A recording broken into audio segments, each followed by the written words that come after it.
Hello, hello, hello, hello, hello, great alive you adore people. I hope you're doing really well. So, today I felt inspired to talk to you about your future dream reality. We're going to go shopping in your future department store. Okay. So, what's your favorite department store? I think mine has to be, well, it used to be Switzer's in Grafton Street in Dublin, but that doesn't exist anymore. Selfridges. I was there recently and it was, oh my God, I love it. I was really sad though that the top floor, I think it's the fourth floor, the big restaurant is all different and not there. I always used to meet my mum by the piano there. She loved that place. She loved the restaurant more than I think the rest of the shop. Anyway, tangent. But you know, the memory of my beautiful mum who I lost um recently, a couple of years ago, is one of the reasons I was inspired to do this podcast today. In some of our last months together, one of the things I asked her was, what was the happiest time of your life? And I was really surprised by what she said. She said, my 70s. She was running a B&B in her 70s. I mean, this woman, she had more energy and drive, and she loved business and working. And there's a lot of lessons there. There's a lot of things that I don't want to take into my life, but it blew me away that I'm a couple of decades away from when she had her favorite decade. I just found that really quite surprising and mind blowing. But what I want to share today is it's a fun exercise that I do with my clients, and very similar to many of the other exercises that I do. One of the things that I do with my clients quite early on is that I guide them into a shamanic journey to visit their version of heaven on earth.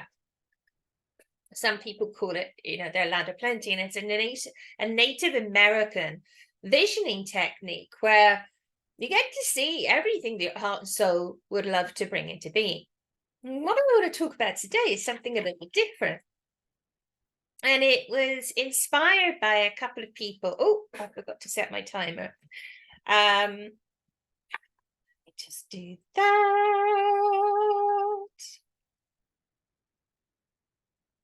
Inspired by a couple, I got this idea from a couple of people. One is Brooke Castillo and the other is Dan Sullivan. Dan Sullivan? Yeah. I sometimes call him Dan Kennedy by mistake. Dan Sullivan. Dan Sullivan is, I would imagine he's in his 70s or his 80s. And my perspective, I don't know him personally, and I'm not super familiar with his work, but what I think is that, like all of the top marketing, coaching gurus, multimillionaires, seem to have him as a mentor, a guide. They'll go and spend a morning or an afternoon or a day with him. And he uses this process, okay? So just circling back to what I was talking about when I take my people on this shamanic journey, we look at the next year ahead. They might see some things, they might get clarity on some things that they want to create that are, maybe a few years away. They want to create a family, they want babies. That's not going to be a this year thing. But what I love about the idea that I'm going to talk to you about today, just sipping a little of my sacred cacao, which is great for visioning. and doing these kind of exercises actually. But when he does this exercise, he looks at the next like 20 to 30 years of his life. Now, this dude is in his 70s or 80s. And what I find interesting is that, you know, different people have different ideas of how far forward they can dream or vision or plan or set goals. An addict, you know, someone that's addicted to drugs or whatever, can only look at the next few hours ahead. And there's lots of reasons there, you know, because our liver in traditional Chinese medicine is about visioning, it's about planning, etc. Okay, so obviously their liver is going to be shot to pieces, so they're only and also, you know, when you're addicted, you just want to know where your next fix is coming from. And then what I've found on the other side of that is that entrepreneurs, super successful, super visionary, you know, whatever your definition of success is, visionary entrepreneurs are actually looking way past even 1 year or 5 years. And when I did this exercise recently, I actually started to look at the next 20, 30, 40 years. And I was really surprised about what came to me. You know, I had this beautiful vision of a cross between a library and an office in my home. And it was delicious, you know, and it's so funny because one of my fears is that even in my, I don't know, 60s, 70s, 80s, whatever, that I'll still be a workaholic. You know, I don't want my whole life to revolve around work. I obviously want a lot of play. But I just thought that was quite funny that was there, this library office, because I love reading. I read a lot. And I've given up reading self-help books. I did that a few years ago when I realized that I was telling my consciousness that I'm not good enough as I am. I need to continue working on myself. So now I love my novels.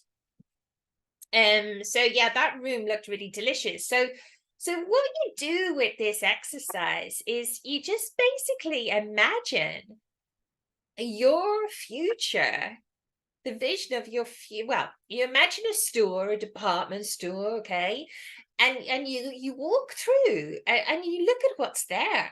You know, what would I love in my life? And that can be qualities. It can be homes. It can be what country do you want to live in? It can be maybe, you know, what do you want in your home? You know, your social life.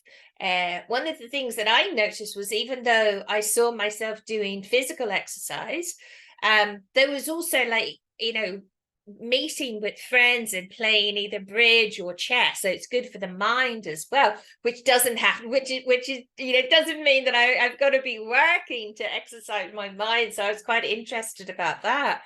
But and just have a look to see what's in your future store. You don't have to go, you know, go and take it all with you. You don't have to choose it. You don't have to incorporate it into your life, but you just notice.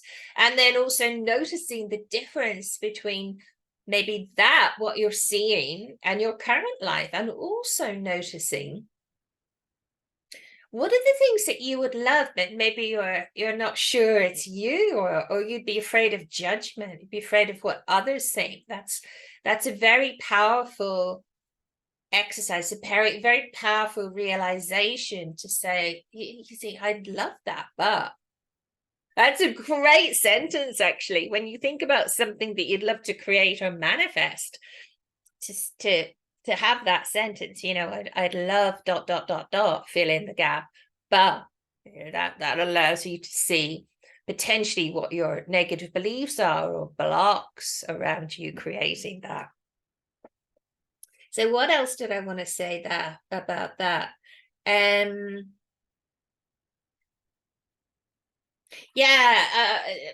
Some, you know, people often say, but I can't visualize. I'm really not good at that. So here's what I say to you. If you You know, if you think or say that. So I've still yet to meet anyone who can't visualize. So what I would invite you to do is to think about your front door. What color is it? And then may imagine you're closing your front door. What does the handle look like?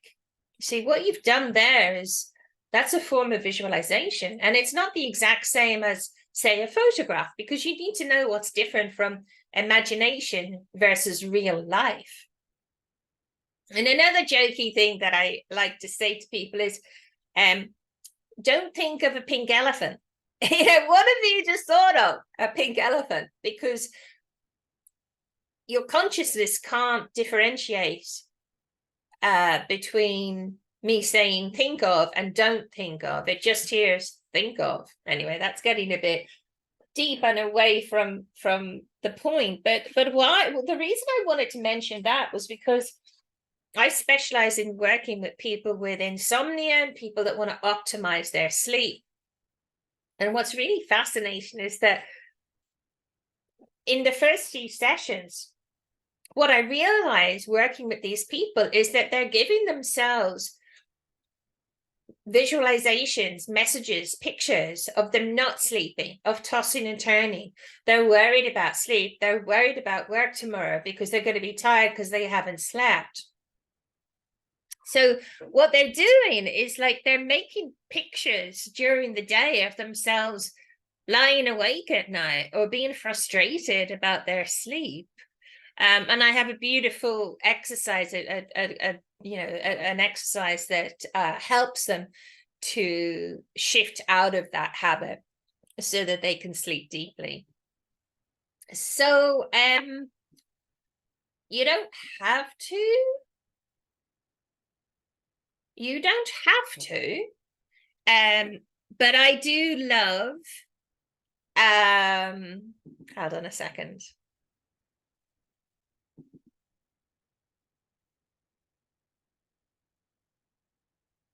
It's only distracted for a minute. I do love drinking and you can contact me if you want some magical ceremonial grade cacao. I've got cardamom pods in here. I've got honey, my favorite honey, organic honey. Oh, all organic actually. Cacao. This cacao is ceremonial grade. When I run ceremonies, I use cacao with my clients as well. Actually, it's a fun, juicy part of our work together. So there's cinnamon in here, cardamomo. That's the Spanish for cardamom. I love that word, cardamomo. There's something else in here. Oh yeah, of course, chili. So that I get more from the effects. I get more of a hit from this magical cacao. I must do an episode about cacao one day, actually. So you don't have to, but it really helps with visioning. This is not, it's like, so it's a plant spirit medicine, but unlike others like ayahuasca, it's not psychedelic. With that said, myself and my clients and others do find it easier to visualize and to get visions and to get clarity when we drink this. But it allows you to drop into your heart much easier. It contains all kinds of goodies like the bliss chemicals, anandamides, and all sorts of incredible things. And so I drink that, and I just have fun as I just go around my store. I'm just going to share some interesting things that I noticed. Oh, I like to set my intention before I go in, so that I allow myself to really let everything I would love to become visible to me. And then you don't have to cash out. You don't have to go to the cash register confirm that you want all of these things. You're literally just seeing the possibilities. You're allowing your mind to expand. And that's so important, especially, if we're paying attention to the media, or we feel limited by the fear in the world or what's happening. We're going through such an immense, powerful shifting consciousness. So yeah, I love the vision of the library/office. Oh, and that's another thing I noticed, that oh God, what's the name of the guy? Oh, I can't remember. Anyway, that I was sitting in an armchair doing sessions with my clients, and it was very relaxed. It was a lot of fun. And I've always loved, let me find the name of the guy.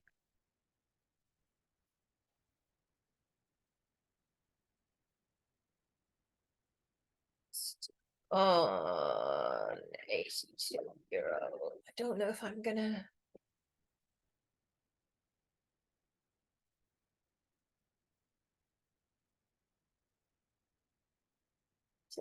Richard Bandler is one of the dudes.